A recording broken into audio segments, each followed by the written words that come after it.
Olá pessoal, bem amigos do Rodrigo Aberrati, vamos lá, microbiologia usando The Brook, o livro do Madigan, Marcinko, Bender, Buckley e Stahl. Bom galera, o que eu vim falar hoje para vocês aqui?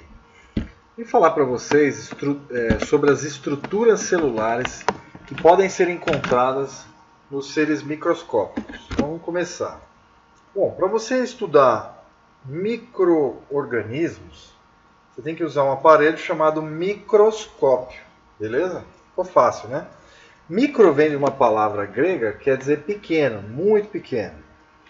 E hoje a gente sabe que é uma unidade de medida da física, da engenharia, usada na medicina também, na biologia, que a gente chama isso de micrômetro.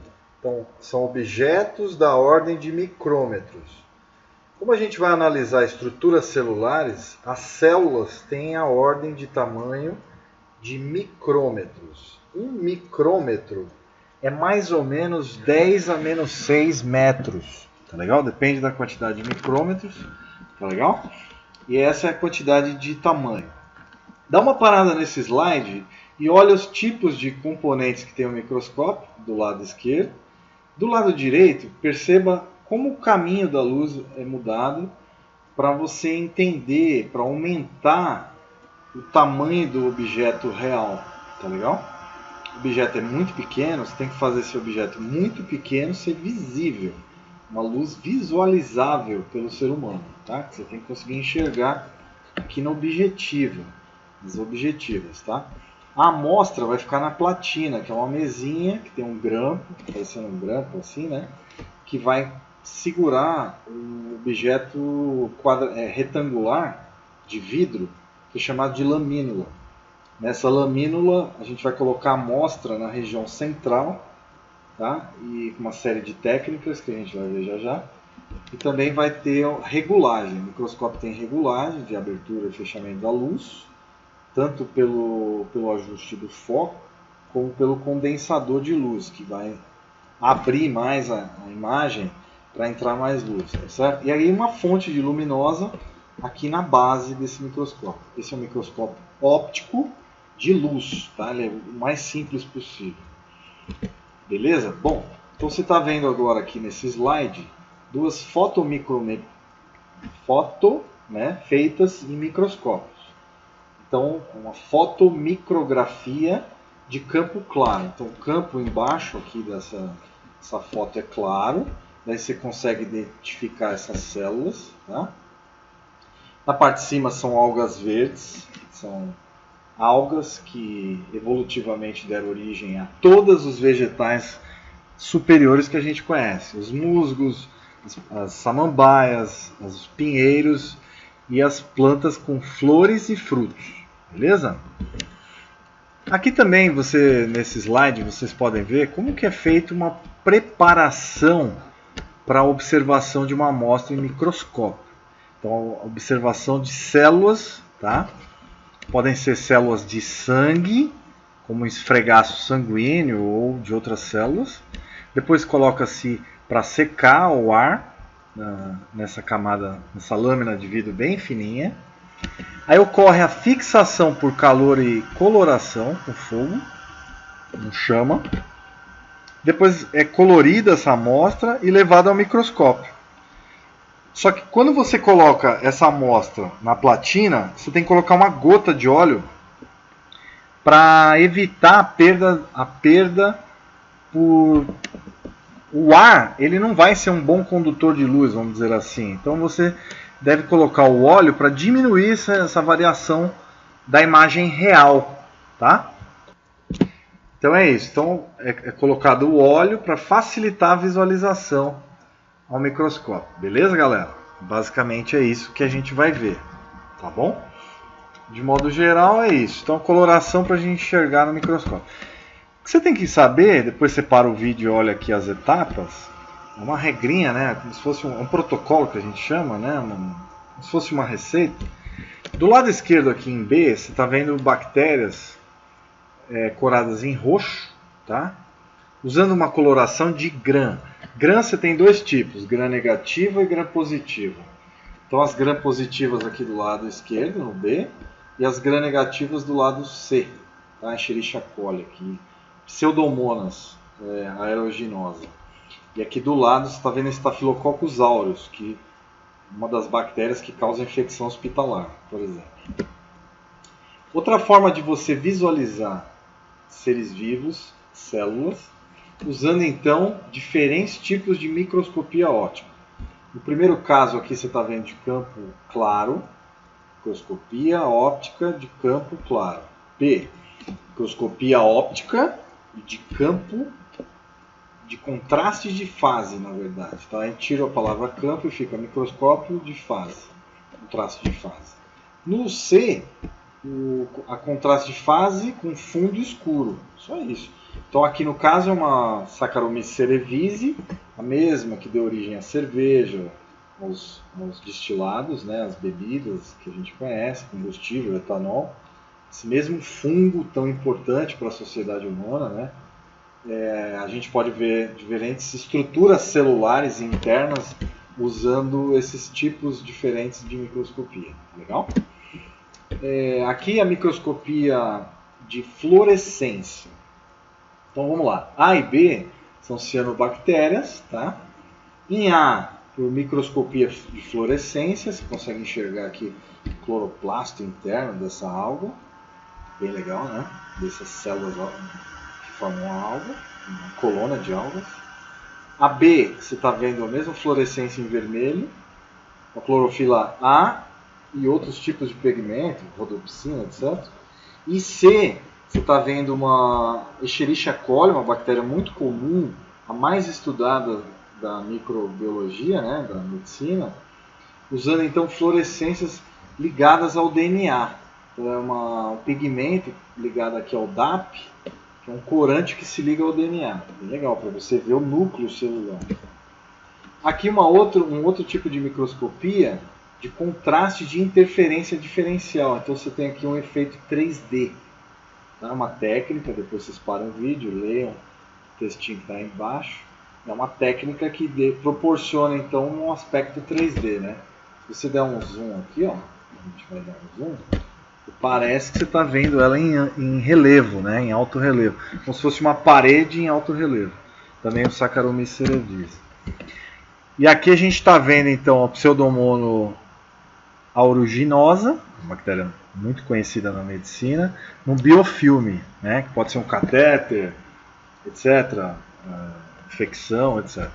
E aqui a B, a gente está vendo então uma célula cianobactérias, são várias células cianobactérias, misturadas a cristais de carbonato de sódio. Não é bem um cristal, né? Um carbonato de sódio, tá? Sólido em volta. E aqui o microscópio eletrônico, tá? Que foi idealizado nos anos 30, tá? Na Siemens, na Alemanha, no sul da Alemanha. E também teve a participação da Universidade de Heidelberg, tá? E aí toda uma tecnologia, parecendo uma televisão, um tubão de televisão, onde é bombardeado elétrons, tá? E aí você tem aqui uma tela de visualização. Tem uma câmara evacuada com vácuo, e aí aqui a visualização como se fosse uma televisão, tá? Então é eletrônico, formando imagem de televisão, de varredura, tá? Aqui, ó, microscopia eletrônica, então você consegue ver as estruturas da parede celular dessa célula. Então, uma hemoglobina corada negativamente e os hexágonos mostrando aqui 25 nanômetros, uma estrutura muito pequena, tá? Mostrando então um septo aqui, e você consegue enxergar esses anéisinhos formando arruelas, parece arruela de parafuso, né? Uma estrutura muito pequenininha, muito pequena. Aqui você vê a célula de lado, com a parede celular, né? A membrana plasmática, o DNA dessa bactéria. Tá? E você consegue identificar várias estruturas, é sensacional. E a C, aqui a gente consegue ver por varreduras, tem uma visão 3D da de células bacterianas, tá? E aí muito importante para a medicina e para a ciência. E aqui alguns tipos de formas de células. Em biologia a gente chama isso de morfologia celular. Então vamos caracterizar esses tipos celulares de bactérias. Aqui exclusivamente falando de bactérias, né? Quando a bactéria é redondinha, coco, forma de coco, né? Bacilo em forma de bastão, espirilo, forma de ondulação, de vírgula, tá? Vírgula é vibrião, espirilo em espiral, tá? Espiroqueta, como se fosse então um enroladinho, né? Todo enroladinho, cabelinho enroladinho, beleza? Tão bonito, né? Que mais? Brotamento, então você está vendo uma estrutura, parece um apêndice. E bactéria filamentosa, no caso do ebola, super conhecido. O ebola na realidade não é uma bactéria, é um vírus, tem nada a ver com bactérias, né? Mas é só para vocês lembrarem, tem vírus filamentosos também, tudo que forma filamento, tá? Aqui no caso, bactéria filamentosa, você tem vários tipos diferentes, legal? Eu falei filamento fazendo uma analogia aos vírus, mas aqui não tem nada a ver com vírus, tá? São bactérias. Aqui no caso, essas espécies de bactérias, nem todas essas morfologias são conhecidas nas arqueias. Você tem bactérias, arqueias e eucariontes, né? As arqueias são seres vivos que estão numa transição, tá? Depois eu vou falar um pouquinho. Elas gostam muito de viver em regiões extremas, são chamadas extremófilas, lagos com pH muito ácido, muito básico, bocas de vulcões, fundos do mar térmicas, com vulcões que emanam temperaturas em volta ali da ordem de 100 a 400 graus Celsius. Então são tipos parecidos com bactérias, também se parecem com células eucariontes com membrana nuclear. Não tem membrana no núcleo ainda, mas tem diferenças na forma. Aqui a gente está vendo procariotos, são muito grandes, né? Então olha lá, a Epopsium fischelsoni, né? Uma célula bacilar com 600 micrômetros, bem grande, né? E aí vai. Alguns tipos de células interessantes. Essa aqui é a Tio Margarita namibiense, foi descoberta na Namíbia, né? Quimiolitotrófico, de enxofre. Então são quimiosintetizantes que gostam de comer enxofre. Bem legal. Aqui as relações de tamanho, né? Então quando o raio aumenta, galera, a superfície ela vai aumentar numa proporção muito maior. Veja lá. Relações entre área superficial e o volume nas células. Veja aqui, ó, que essa bactéria ou essa célula tem 1 micrômetro de raio. Usando aqui as equações matemáticas para a gente achar a área superficial, 4πr², que é a superfície de uma esfera, daria 12,6 micrômetros ao quadrado. Olha só, área superficial. E o volume, 4,2 micrômetros ao cubo. Então lembrem, superfície e volume aqui igual a 3. Uma grande área superficial, né, em relação à célula. Aqui a área superficial ela vai diminuindo em relação ao volume. Ó. Quando o raio aqui é 2 micrômetros, a área superficial é de 50 metro ao quadrado, micrômetro ao quadrado. Aqui o volume é 33 micrômetros ao cubo. Tá? Então aqui a superfície e o volume vão diminuindo a relação. Então você tem essa relação numérica. Então, à medida que uma célula aumenta em tamanho, sua razão é superficial sobre o volume diminui. Tá legal? Quanto maior a célula, menor a área superficial em relação ao volume. E quanto menor a célula, maior a área superficial para o volume. Isso é muito interessante. Legal? Isso tem a ver com infecções, interações com partes das células humanas, por exemplo, uma série de coisas. Aqui a gente está mostrando a bicamada lipídica com ácidos graxos, né? Bicamada lipídica com material fosfórico em volta, né? Glicofosfórico, ou às vezes só fosfórico. Então a camada hidrofílica, hidrofóbica, né? Da célula. Aqui o ácido graxo, mostrando o fosfato, o grupo fosfato, e o glicerol. Tá? Aqui na área hidrofílica, e aqui que faltando, vamos dizer assim, radicais em volta, que é a área mais tem mais hidrocarboneto, é a área hidrofóbica, que não gosta de água. essa cabeça aqui da gordura, vamos dizer assim, ela é hidrofílica, porque ela tem carga elétrica efetiva, tá vendo? Então vamos lá, continuando. Aqui mostrando a bicamada lipídica, incrustados aqui com proteínas transmembrânicas, fosfolipídios, glicolipídios de membrana. Legal? Depois vocês estudam isso para o slide e dá uma olhada. Aqui eu não vou entrar muito em detalhes, que não é o caso, mas depois eu vou fazer uma outra aula. Os tipos de gordura que estão em volta, de proteínas que estão aqui nessa bicamada lipídica. Nas arqueias existem monocamadas lipídicas também. Tá? Funções das membranas: barreira, permeabilidade de entrada e saída de substâncias, do líquido extracelular para o líquido intracelular, ancoragem de proteínas e conservação de energia. Muitas bactérias elas têm mesossomo que consegue captar energia do fluxo de hidrogênios ou hidroxilas que ali aparecem.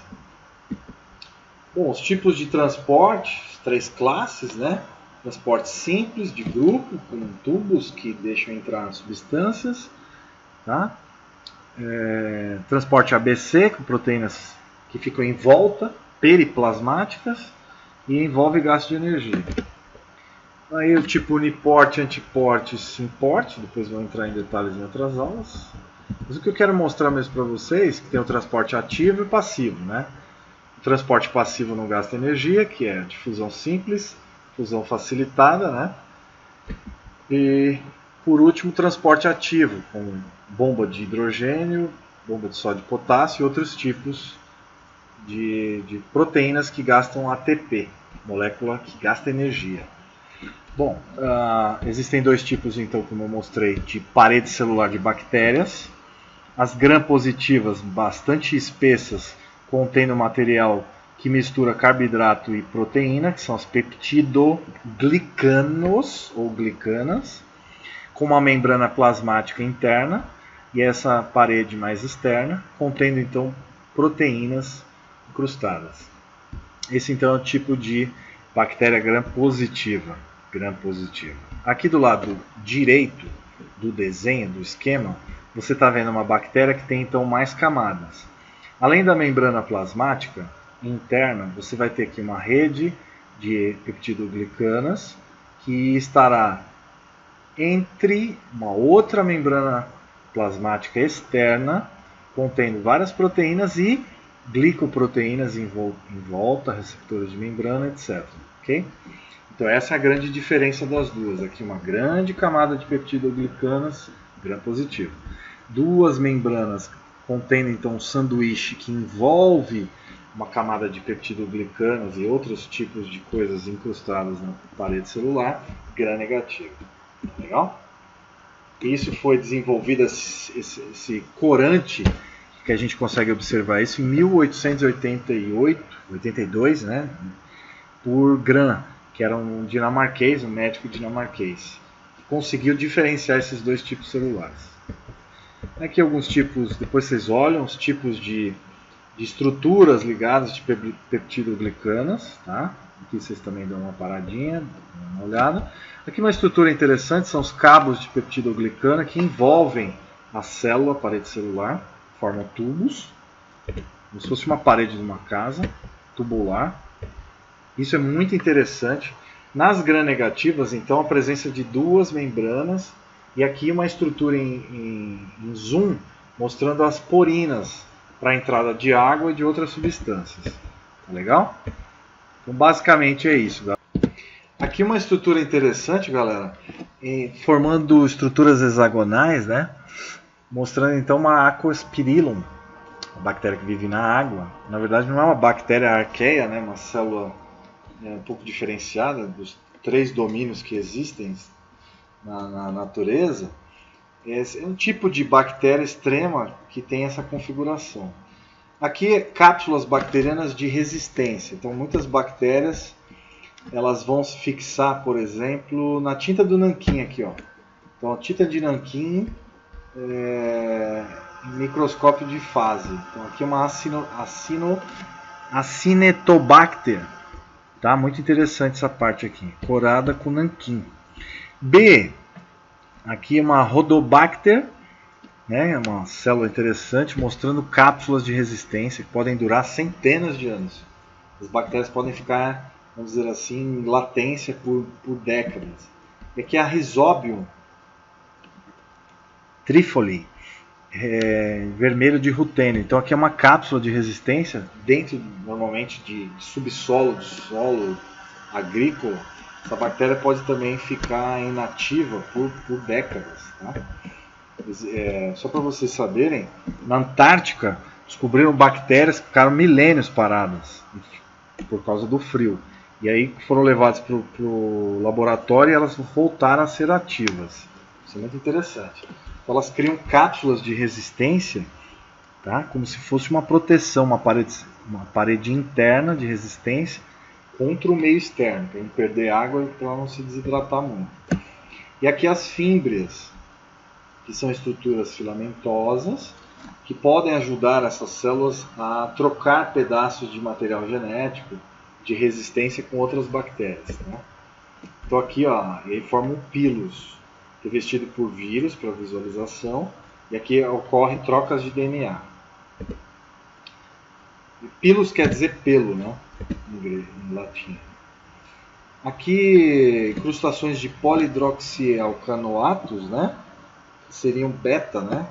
E você tem então essa formação de acúmulo de plástico. Isso é um biopolímero, dá para fazer plástico com essa estrutura. Né?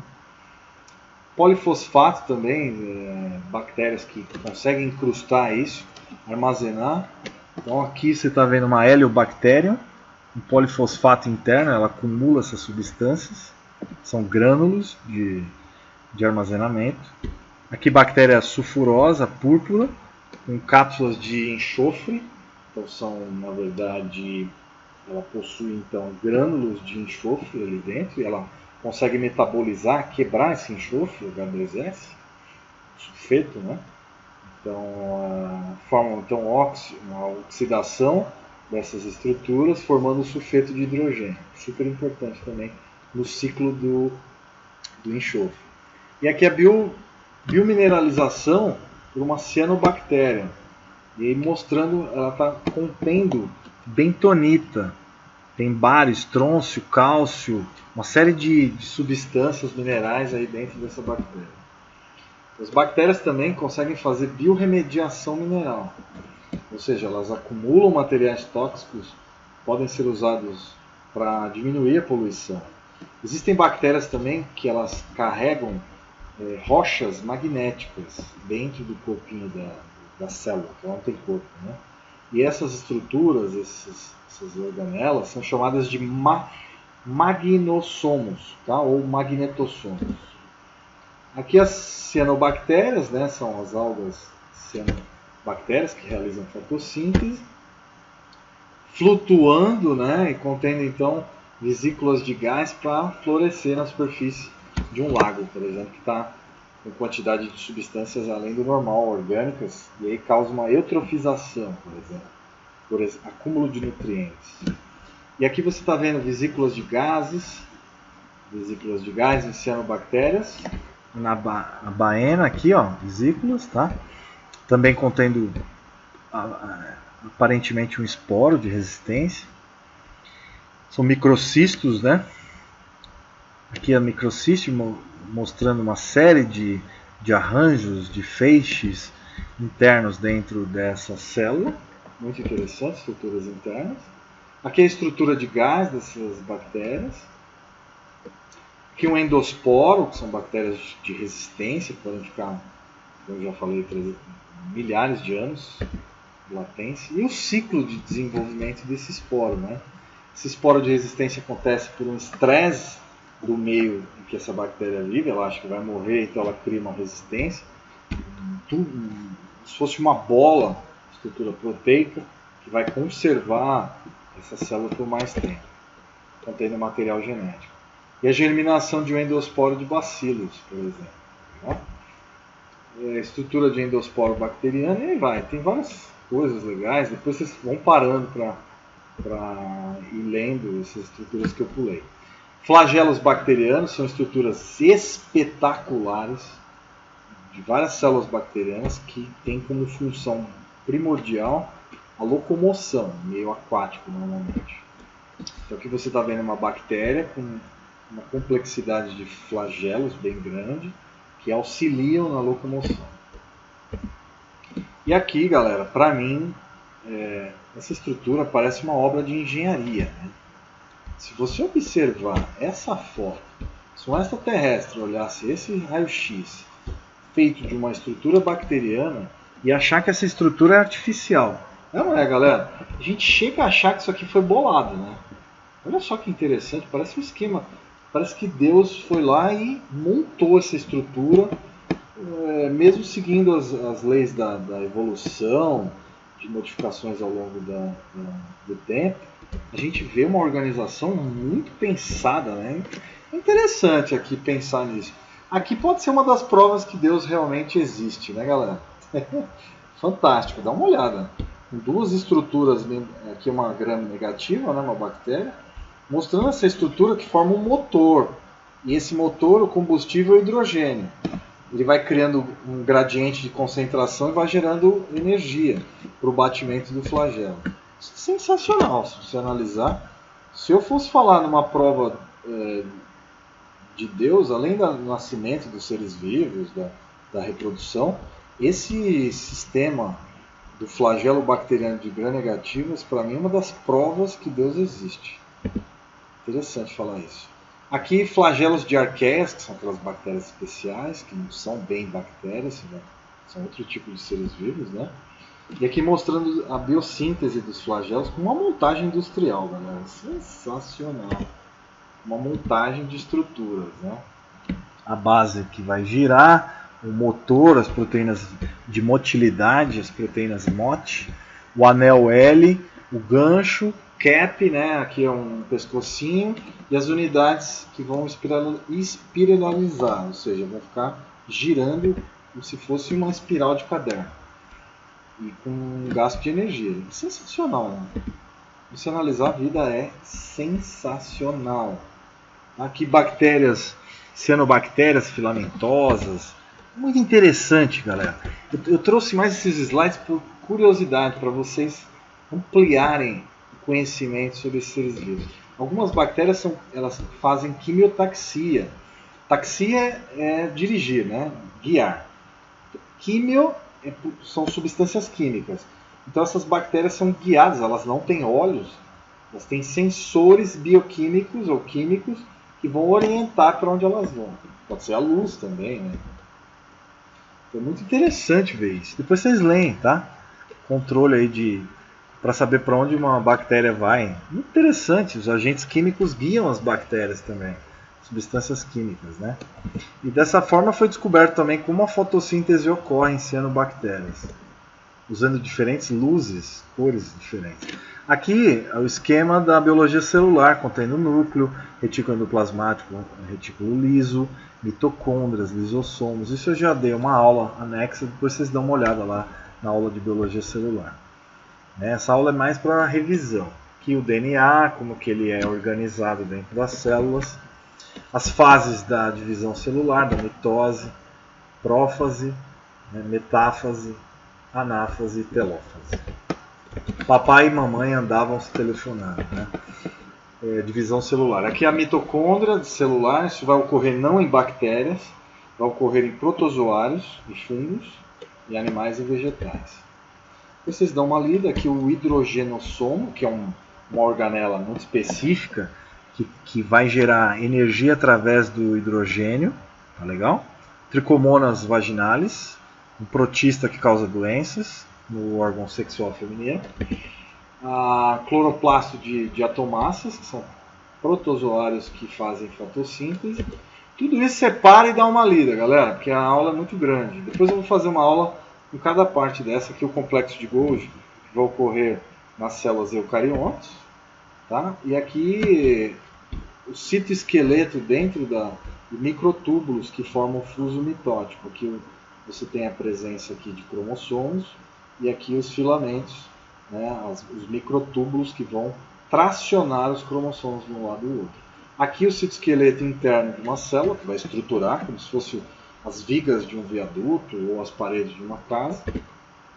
E também, aqui no caso, formando então estruturas como pseudópodes, né? Pseudópodes, travou minha língua. E é isso aí, galera. Flagelos também, que tem microtúbulos, e é isso. Uma aula mais geral para criar a curiosidade sobre os micro-organismos. Vocês têm que estudar bastante. Dou uma dica para essa aula. Essa finalidade dessa aula foi só apresentar algumas partes dessas bactérias, de protozoários, etc., para você ler no livro-texto, para você anotar os resumos, tá bom? The Brook! Aqui com o Rodrigo Eberhardt. Espero que vocês tenham gostado dessa videoaula. As partes mais importantes da aula vocês devem parar e ler os textos abaixo das figuras, tá legal?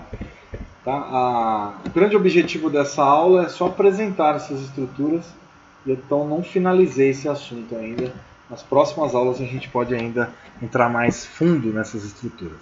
Grande abraço a todos, espero que tenham aguçado a curiosidade de vocês no mundo incrível da microbiologia. Até mais, tchau, tchau. Compartilhem então o vídeo com os amigos e amigas. Dá um joinha lá no final do vídeo agora e compartilhe e também se inscreva no canal. Valeu, grande abraço aqui do Rodrigo Eberhardt para você. Valeu, conto com vocês, hein? Tchau, tchau.